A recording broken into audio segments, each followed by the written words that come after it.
Imagine a world where a duke, standing high on a platform in the main square of a city, announces a terrifying sentence. 600 people are to be put to death, some hanged, some beheaded, and some burned. Their property will be taken away, and their children will be forced into slavery. The Duke doesn't stop there. He also demands that half of everyone else's property be confiscated, and a huge fine must be paid. The city's walls and gates are to be torn down, and the university will lose all its rights and assets. This sounds like something from a nightmare, right? But it actually happened in a place called Languedoc in the 14th century. The people were shocked and terrified. The cardinal and other church leaders pleaded for mercy. The university wept, and women and children knelt and wailed. But the Duke was just putting on a show. The next day, a more lenient sentence was announced, and most of the harsh penalties were lifted. It turns out that the whole thing was a performance to demonstrate the power of the crown, and to scare the people into submission. The Duke, Charles V, was trying to show that he could be both merciful and powerful. But the harsh sentence left a bad taste in everyone's mouth, and the king felt guilty. He knew that his subjects were suffering, and this guilt stayed with him. To make things right, Charles reduced the hearth tax and sent a new governor to Languedoc. But the new governor, the Duc de Berry, turned out to be even more greedy and cruel than the previous one. In 1379, a group of French nobles, including Enguerrand de Coucy and Jean de Rivière, went to Boulogne to try to make peace with the English.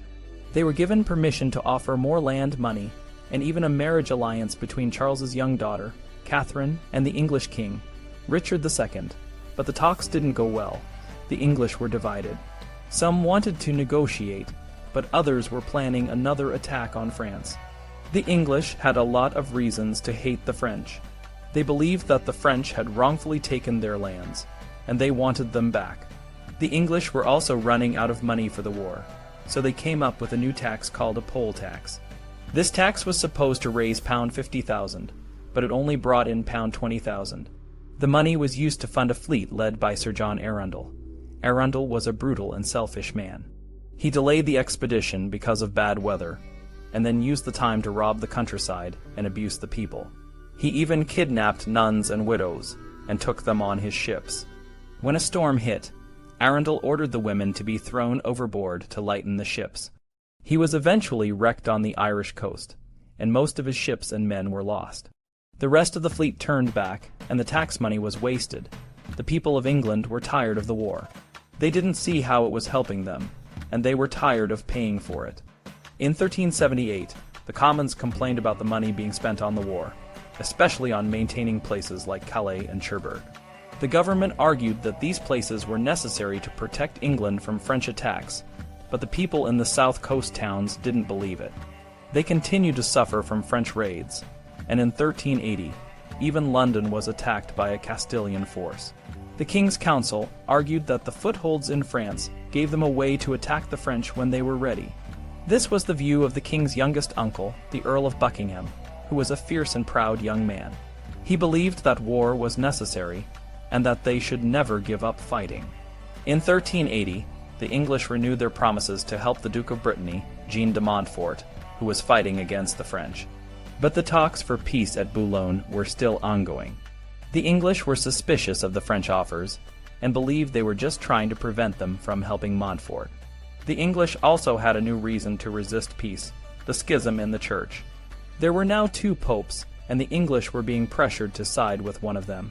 The Pope, Urban, wanted Richard to marry Anne of Bohemia instead of a French princess. This made it harder to make peace with France. In the end, Richard married Anne of Bohemia, which frustrated Charles V. The schism that Charles had helped create was now working against him. Meanwhile, the situation in Brittany remained unresolved. Charles didn't trust Montfort, and Montfort didn't trust Charles. The French general, Bertrand du Guesclin, was torn between his loyalty to France and his roots in Brittany. He eventually left Brittany to fight the Free Companies in Auvergne, where he died in 1380. With du Guesclin gone, France was without a constable, the highest military officer in the kingdom. The king held urgent councils to decide who should take the position. Enguerrand de Coucy was the leading candidate, but he refused the appointment. He said that the constable should be someone familiar with Brittany, like Olivier de Clisson, but this explanation doesn't seem convincing. Coucy and Montfort were related by marriage, and Coucy might have been better suited to negotiate with Montfort. Some historians believe that Coucy refused because he sensed that the king's health was failing, and the constableship might become a dangerous position with the king's three ambitious brothers vying for power. Instead, Coucy was appointed Captain General of Picardy, and given the town of Mortagne to defend. He was also named to the Regency Council for the Dauphin, the future king. The constableship was left unfilled for the moment. In July 1380, the Earl of Buckingham landed at Calais with a force of 5,060 men. He began a campaign of destruction and plunder in the region that Coucy was now responsible for. Buckingham's raid was similar to an earlier one by the Duke of Lancaster. Both expeditions took a long route through Champagne and Burgundy, hoping to find combat and loot. This strategy didn't work, and both expeditions ended in failure. Buckingham was an aggressive and ruthless man, and he wanted to continue the legacy of his father and brother. The English knights, like Sir Robert Knollys, were also drawn to the war by the chance for glory and profit. For many, war was a way of life, and they believed they couldn't lose. But the war was becoming more and more difficult to sustain, and the people of England were growing tired of it. In the end, the war between England and France dragged on, and the people on both sides continued to suffer. The king's death was approaching, and the future of France was uncertain. The story of this period is a tale of power, greed, and the human cost of war. It shows us that even the most powerful leaders can make decisions that have far-reaching and often tragic consequences.